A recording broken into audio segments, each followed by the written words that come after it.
नमस्कार बच्चों। व्यवसाय अध्ययन एनसीईआरटी की पुस्तक के अध्याय 2 प्रबंध की सिद्धांत से आज हम अध्याय 2 का जो प्रमुख टॉपिक है वह है टेलर का वैज्ञानिक प्रबंध। हम इसी का अध्ययन करेंगे। देखिए, वैज्ञानिक प्रबंध जो है ये प्रारंभिक प्रबंध की जो विचारधारा थी, जिसे हम शुरुआत में शास्त्रीय विचारधारा या क्लासिकल विचारधारा भी कहते थे। दरअसल ये उसी की एक महत्वपूर्ण धारा है। ठीक है, क्लासिकल विचारधारा या उसी से उपजी एक धारा कह लीजिए। ठीक है, क्लासिकल विचारधारा बेसिकली उसकी दो धाराएं थीं। एक तो फ़याल की विचारधारा थी और दूसरा मैक्स वेबर की थी। फ़योल जो है वो कहते थे कि प्रशासनिक ज्ञान, एडमिनिस्ट्रेटिव नॉलेज होना चाहिए, और जो मैक्स वेबर थे वो अफसरशाही यानी कि ब्यूरोक्रेसी की बात करते थे। हमारे सिलेबस में अफसरशाही यानी कि मैक्स वेबर नहीं है, लेकिन हम यहाँ फ़याल को पढ़ेंगे बाद में। पहले हम पढ़ेंगे वैज्ञानिक प्रबंध के जो हमारे अध्येता हैं वो कौन है, टेलर। तो इनके बारे में सबसे पहले हम जानें कि फ्रेडरिक विंसलो टेलर, इनका जो जन्म हुआ था ये 20 मार्च 1856 में हुआ, और एक दिन ज़्यादा इन्होंने लिया, 21 मार्च 1915 को ये इस लोक से विदा कह गए। इनके बारे में कुछ बातें बहुत ही महत्वपूर्ण हैं जो कॉमर्स के हर विद्यार्थी को जाननी ही चाहिए। उसको जाने बिना मान लीजिए कि काम ही नहीं चलेगा आपका। तो वैज्ञानिक प्रबंध ये एक आंदोलन के रूप में विकसित हुआ और लोगों ने बढ़ चढ़ के इसमें हिस्सा भी लिया। इसके संस्थापक के तौर पे आप फ्रेडरिक विंसलो टेलर, जिन्हें शॉर्ट में FW टेलर भी कहा जाता है, क्या नाम है, नाम लीजिए दो तीन बार। फ्रेडरिक नाम है, यहाँ फ्रेडरिक लिख गया है, फ्रेडरिक विंसलो टेलर। ये अध्येता हैं, संस्थापक हैं किसके, वैधानिक प्रबंध आंदोलन के। आंदोलन मूवमेंट बोल सकते हैं, लेकिन मुख्य बात है वैधानिक प्रबंध, वैज्ञानिक प्रबंध की। तो ये कब से कब तक रहे, 20 मार्च 1856 से 21 मार्च 1915 तक। ठीक। दूसरी बात, ये पेशे से क्या थे, अमेरिकन मैकेनिकल इंजीनियर थे। इन्होंने 1883 में स्टोन्स इंस्टीट्यूट ऑफ टेक्नोलॉजी से मैकेनिकल इंजीनियरिंग की डिग्री ली, और उसके बाद में अलग अलग पदों पर रहे। जो सबसे महत्वपूर्ण है और जो आपको याद भी होना चाहिए, जहाँ से क्वेश्चन भी बनता है, और कॉमर्स स्टूडेंट होने के नाते आप हर पढ़ाई में, हर डिग्री में इस क्वेश्चन को पाएंगे कहीं ना कहीं कि इन्होंने कौन सी पुस्तकें लिखी। मुख्य रूप से इनकी जो सबसे प्रचलित पुस्तक रही है द अमेरिकन मैगजीन में, इनकी the principles of scientific management, ये एक लेख श्रृंखला थी। यानी कि एक चैन में कई सारे आर्टिकल इनके छपे थे, बाद में उसी को इकट्ठा करके एक पुस्तक के रूप में प्रकाशित कर दिया गया। पहले ये इस मैगजीन में छपा था, the principles of scientific management. इन्हीं पूरी आर्टिकल्स को संकलित करके बाद में एक पुस्तक का नाम दिया गया, उसका भी नाम यही रखा गया था, the principles of scientific management. इसके अलावा कुछ और भी इनके लेखन कार्य हैं, अचीवमेंट हैं, जिन्हें आप पढ़ लेंगे, उसमें कोई बहुत दिक्कत नहीं है। एक 1918 में द अमेरिकन मैगजीन में प्रकाशित इनका not for genius but for the average man, ये यहाँ से है, not for genius but for the average man. अगर ये आपको कहीं से मिल सके तो आप इसे पढ़िएगा, ये बेहतरीन किताब है। ठीक है, PDF अवेलेबल है इंटरनेट पे, आप चाहेंगे तो मैं शेयर कर दूंगा। हम बात कर रहे थे कि इनके जीवन को थोड़ा सा जाने, जो बड़े लोग हैं उनके जीवन को जानने से आपको अपने जीवन में कब कहाँ क्या उतार चढ़ाव का सामना जब पड़े कभी करना, तो ऐसे में आप किस तरह से स्वयं को स्थिर रख सकते हैं। देखिए, इनके जीवन के उतार चढ़ाव को थोड़ा सा समझिए, जानने की कोशिश कीजिए टेलर क्या चीज़ थे। बेसिकली मैकेनिकल इंजीनियर थे, ये आपने जाना ही। इनका ख्याल था, इनके मन में एक भावना थी कि ये औद्योगिक कार्यक्षमता में सुधार करना चाहते थे, यानी कि इंडस्ट्रियल कैपेबिलिटी या कैपेसिटी जो है उसको बढ़ाया जाए। 1874 में दरअसल ये एक शिक्षार्थी थे, शिक्षार्थी मैकेनिक बने, यानी कि मैकेनिकल इंजीनियरिंग के कोर्स में एडमिशन लिया। उन्होंने वहाँ नीचे के स्तर की कारखाना परिस्थितियों के संबंध में जाना। उनके मैकेनिकल इंजीनियरिंग की बाद में उन्होंने डिग्री हासिल की। वह कार्यक्षमता आंदोलन के विद्वान नेताओं में से एक हो गए। कार्यक्षमता आंदोलन मीन्स वही कार्यक्षमता को फैक्ट्रीज में कैसे बढ़ाया जाए।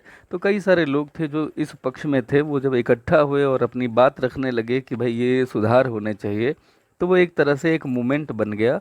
और वह उन्हीं में से जितने भी कुछ विद्वान नेता थे उनमें से एक थे। ये नहीं था कि उनके अगुवाकार यही थे, लेकिन हाँ, उन्हीं विद्वान नेताओं में से ये एक थे, F.W. टेलर। ठीक है। उन्होंने क्या किया, उन्होंने उत्पादन की कारखाना प्रणाली के स्वरूप में, जो वर्तमान स्वरूप था, उसमें परिवर्तन को काफ़ी हद तक प्रभावित किया। आप उनकी प्रशंसा जरूर करेंगे क्योंकि औद्योगिक क्रांति के उस युग से वो जुड़े थे। बड़े पैमाने पर उत्पादन जिसकी विशेषता थी, यानी कि उस समय बड़े पैमाने पर उत्पादन शुरू हो गए थे, और उस समय इंडस्ट्रीज़ की कैपेसिटी बढ़ा लेना, प्रोडक्शन कैपेसिटी, ये अपने आप में बहुत बड़ा योगदान था।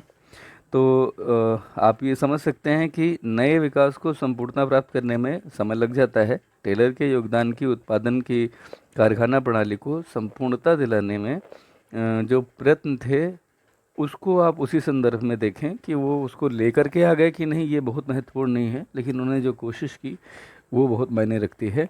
टेलर का क्या सोचना था जरा सा समझने की कोशिश करेंगे। वह ये मानते थे कि यदि कार्य का वैज्ञानिक रीति से विश्लेषण करें तो इसको करने का सर्वोत्तम ढंग ढूंढा जा सकता है। वो ये नहीं कहते थे कि ये सर्वोत्तम ढंग है, लेकिन वो कहते थे कि अगर आप वैज्ञानिक रीति से विश्लेषण करेंगे किसी भी कार्य का, तो उसका सर्वोत्तम ढंग आप ढूंढ सकते हैं। कोई भी कार्य हो, फैक्ट्री के संदर्भ में उन्होंने कहा, लेकिन जीवन के किसी भी कार्य पर ये बात लागू होती है कि यदि कार्य का वैज्ञानिक रीति से विश्लेषण करें, एनालिसिस करें, तो आप उसके करने का सर्वोत्तम ढंग ढूंढ सकते हैं, और उसे सबसे अधिक उसके समय और गति अध्ययन के लिए याद किया जाता है। उसे किसे? टेलर को। इन्होंने दो स्टडीज़ की थी, एक तो टाइम स्टडी की थी और दूसरा स्पीड स्टडी की थी। और टाइम और स्पीड स्टडी इनकी बेहतरीन खोज थी, रिसर्च जो इन्होंने किया। किसी भी कार्य को उसके घटकों में विभाजित कर प्रत्येक को सेकेंड तक की अवधि में मापा, यानी कि जो भी कार्य किया जाता है उसमें कुछ स्टेप्स होते हैं, तो उसको पर सेकेंड कितना समय लग रहा है, इस तरह से उन्होंने मापा। हुआ क्या, टेलर ये जो कर रहे थे वो इस विश्वास पर आधारित था कि समकालीन प्रबंध अभी अपनी शैशव अवस्था में है, यानी उनके समय का जो प्रबंध था वो अभी एक बच्चे जैसा है जिसकी समझ की अपनी सीमाएं हैं, उसे और विकसित होने की आवश्यकता है, वो ऐसा मानते थे। तो उनका एक शास्त्र के रूप में अध्ययन करने की वो कह रहे थे कि इसकी आवश्यकता है। उस समय प्रबंध के कोर्सेज नहीं हुआ करते थे, लेकिन इनका मानना था कि इसे एक शास्त्र बनाया जाए, यानी कि इसे बाकायदा एक डिपार्टमेंट यूनिवर्सिटीज़ में बनाया जाए। वो ये भी चाहते थे कि कर्मचारियों को प्रबंध में सहयोग करना चाहिए। प्रबंध में सहयोग कौन? कर्मचारियों के द्वारा। अब कर्मचारियों को तो ऑर्डर मानना चाहिए, उस समय का प्रबंध यही मानता था। लेकिन इनका ये कहना था कि जब कभी भी कोई डिसीजन लिया जाए, प्रबंधक का काम क्या होता है? डिसीजन लेना। तो उस डिसीजन मेकिंग में भी कर्मचारियों को सहयोग करना चाहिए, यानी कि उन्हें अपनी राय रखनी चाहिए। तो उन्होंने कहा कि श्रम संगठनों की कोई आवश्यकता नहीं है। क्यों नहीं है? जब आप बतौर प्रबंधक कोई डिसीजन ले रहे होंगे और उसमें कर्मचारियों को बाकायदा वहाँ पे जगह देंगे और उनकी बात सुनेंगे, तो बाद में जब उनकी बात डिसीजन मेकिंग के समय ही सुनी जा रही है तो कोई विवाद होगा ही नहीं होगा। तो जो लेबर यूनियन है उनकी आवश्यकता ही नहीं पड़ेगी। सर्वश्रेष्ठ, अच्छा, उस समय लेबर यूनियन और प्रबंध के बीच में बड़ा खींचतान होती थी। हर जो है दूसरे महीने तालाबंदी होती थी, हड़तालें होती थी, वेतन बढ़ाओ, बोनस दो, ये सब बहुत हुआ करता था। ठीक है, दो धड़े थे एक तरह से, एक था पूंजीपति और दूसरे थे ये श्रम संगठन, और बड़ा इनमें खींचतान चला करती थी। तो ये इस समस्या का निदान दे रहे थे कि अगर कर्मचारियों को डिसीजन मेकिंग की प्रोसेस में ही अगर शामिल कर लिया जाए, प्रबंध में शामिल कर लिया जाए, तो श्रम संगठनों की कोई आवश्यकता ही नहीं पड़ेगी। तो टेलर ये मानते थे कि सर्वश्रेष्ठ परिणाम अगर आपको चाहिए तो आपको प्रशिक्षित और योग्य प्रबंधक तथा सहयोगी और नूतन विचार वाले जो कार्य दल है उनके बीच में आपको साझेदारी प्राप्त करनी होगी, और ये परिणाम आपको, सर्वोत्तम परिणाम, इस साझेदारी से ही प्राप्त होंगे। ये साझेदारी क्या होगी? साझेदारी होनी चाहिए, प्रबंध जो करने वाले लोग हैं प्रशिक्षित होने चाहिए वह, और योग्य होने चाहिए, पहली बात। बाकी उनके जो सहयोगी और नूतन विचार वाला जो वर्क फोर्स है, दो लोग हैं ना, एक तो हैं बढ़िया प्रशिक्षित और योग्य प्रबंधक, और दूसरे सहयोगी और नूतन विचार वाले, सहयोग करने वाले और नए विचार वाले जो कार्यदल है। देखिए, कार्य करने वाले जो लोग हैं उन्हीं को नए नए आइडियाज़ आते हैं कि वर्क प्लेस पे ये होना चाहिए। तो अगर उनके बीच में एक साझेदारी हो जाए तो आप ये मान के चलिए कि ये पूरी की पूरी वर्क प्लेस को काफ़ी ज़्यादा प्रोडक्टिव बना सकता है। दोनों पक्षों को एक दूसरे की आवश्यकता है, ऐसा मानते थे टेलर। इन्होंने 1911 में the principle of scientific management शीर्षक से जो लेख लिखा, इसमें सबसे पहली बार साइंटिफिक मैनेजमेंट शब्द की रचना की। उन्हें बेथलेहम स्टील कंपनी से निकाल दिया गया। तब उन्होंने शॉप फ्लोर शीर्षक से एक पुस्तक लिखी, जिसकी अपने आप में ठीक ठीक बिक्री भी हुई। उन्हें American society of mechanical engineers का प्रधान चुना गया, जिस पद पर वह 1906 से 1907 तक रहे। टेलर की बात कर रहा हूँ। आप सोचिए, जिन्हें निकाल दिया गया हो किसी एक कंपनी से दूसरी कंपनी में, वो किस किस पद तक जा सकते हैं, अनुमान लगाइएगा ज़रा इनके जीवन को देख करके। ठीक है, इनको प्रधान चुन लिया गया था American society of mechanical engineers का, और इस पद पर ये 1906 से 1907 में रहे। मैकेनिकल इंजीनियर्स जितने थे उनके चेयरमैन चुने गए ये बेसिकली।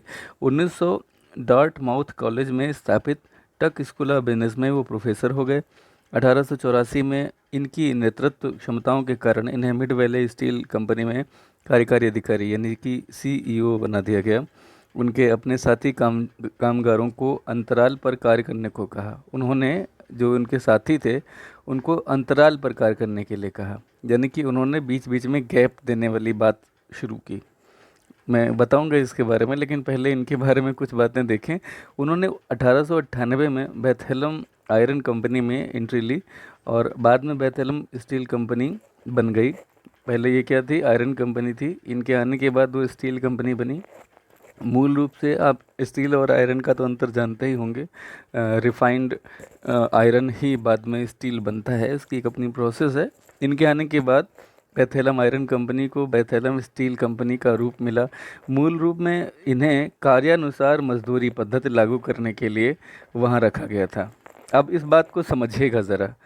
कार्यानुसार मजदूरी, पहले ये होता था कि आप चाहे कार्य जैसा भी कर रहे हो, मजदूर हैं तो मजदूरों की एक निश्चित दर है, उसी के अनुसार आपको मजदूरी मिलेगी। इन्होंने शुरुआत की कि नहीं, जो भी व्यक्ति जितना कार्य करेगा अकॉर्डिंगली उसे मजदूरी मिलेगी। ज़्यादा काम करने वाला, ज़्यादा प्रोडक्शन करने वाला, ज़्यादा योगदान देने वाला, उसको ज़्यादा मजदूरी पाने का अधिकार है। जो थोड़ा सा योगदान दे रहा है और कोई बहुत ज़्यादा योगदान दे रहा है, तो दोनों की मजदूरी एक जैसी क्यों हो? मजदूरी भी तो अलग अलग होनी चाहिए। तो इन्होंने कार्यानुसार मजदूरी पद्धति लागू करी। मजदूरी प्रणाली के निर्धारण के पश्चात उनका अधिकार वहाँ बढ़ गया। बहुत जल्दी ही वह कंपनी के बड़े अधिकार पा गए और अपने नए संसाधनों के मिलने पर उन्होंने कर्मचारियों की संख्या में भी वृद्धि की और बेथेलम को अनुसंधान कार्य का प्रदर्शन स्थल बना दिया। वहाँ लगातार अनुसंधान होने लगे। दुर्भाग्य ये हुआ कि इस कंपनी को उच्च शक्तिशाली लोगों को बेच दिया गया और टेलर की छुट्टी कर दी गई, जो परंपरागत सोच वाले लोग थे। तो 1990 में टेलर के स्वास्थ्य ने भी जवाब देना शुरू कर दिया था और 15 में निमोनिया होने के कारण उनकी डेथ हो गई। उनके योगदान का एक सामान्य दर्शन उनके योगदान का एक सामान्य दर्शन के लिए दिए गए बॉक्स से, हो सकता है नीचे ये दिया गया है, मतलब अगर आप उसका दर्शन करना चाहें तो ये बात इन्होंने बताई है नीचे कि इन्होंने क्या क्या किया है। बहुत ज़्यादा गहराई में मैं यहाँ नहीं जाऊँगा, लेकिन हाँ, आप सभी को ये जानने की आवश्यकता है कि हम टेलर के बारे में एक एक उनके जीवन की घटना यहाँ पढ़ क्यों रहे हैं। वो जो उन्होंने योगदान दिया है उसकी वजह से है, और थोड़ा सा जानने की कोशिश कर लीजिए कि क्या इनका योगदान रहा है। देखिए, 1912 में यूएसए हाउस ऑफ रिप्रेजेंटेटिव सर्विशियल कमेटी के समक्ष दिए गए साक्ष्य और उसमें सर्वाधिक महत्वपूर्ण कार्य 1911 में जो तो प्रिंसिपल ऑफ साइंटिफिक मैनेजमेंट, वो यहाँ पर आपके सामने हैं। इन्होंने सबसे पहले अंगूठा टेक नियम के अंतर्गत विकसित कार्य पद्धति में विभिन्न सुधारों में से प्रत्येक की ध्यानपूर्वक जांच की आवश्यकता है, ये कहा। दूसरे, प्रत्येक कार्य पद्धतियों की सहायता से प्राप्त गति से समय और गति अध्ययन के पश्चात उनमें से कईयों के अच्छे बिंदुओं को एक मानक कार्य पद्धति में एकीकृत कर लिया जाएगा, ऐसा उन्होंने कहा था। ठीक है, ये उन्होंने कहाँ बताया था? ये 1912 में यूएस हाउस ऑफ रिप्रेजेंटेटिव सर्विशियल कमेटी के समक्ष उन्होंने साक्ष्य कुछ प्रस्तुत किए थे। तो ये वहीं से ये बात ली जा रही है। ठीक, पहली बात क्या थी कि जो अंगूठा टेक नियम होता है, अंगूठा टेक नियम का मतलब होता है प्रैक्टिस में ट्रायल एंड एरर मेथड, आपने सुना होगा, ये उसी से संबंधित है। तो जब लगातार आप गलतियां करते हैं, उनसे कुछ सीख लेते हैं, तो धीरे धीरे एक कार्य पद्धति विकसित हो जाती है।